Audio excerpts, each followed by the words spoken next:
नमस्कार शेतकरी मित्रांनो, रॉयल बळीराजा चॅनलमध्ये आपले सर्वांचे स्वागत आहे। आज आपण बघणार आहोत 17 ऑगस्ट वार रविवार रोजचे टोमॅटो बाजार भाव। मित्रांनो, जर कोणी चॅनलवर नवीन असाल तर चॅनलला सबस्क्राइब करून घ्या। कोल्हापूर आवक 136, किमान दर 200, कमाल दर 500, सर्वसाधारण दर 340 रुपये कॅरेट।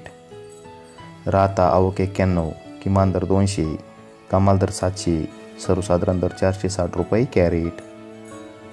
पुणे मोशी आवक 318, किमान दर 400, कमाल दर 800, सर्वसाधारण दर 600 रुपये कॅरेट। वाई आवक 120, किमान दर 40, कमाल दर 700, सर्वसाधारण दर 520 रुपये कॅरेट। मंगळवेढा आवक 49, किमान दर 40, कमाल दर 500, सर्वसाधारण दर 360 रुपये कॅरेट। पनवेल आवक 525, किमान दर 900, कमाल दर 1000, सर्वसाधारण दर 950 रुपये कॅरेट। धन्यवाद।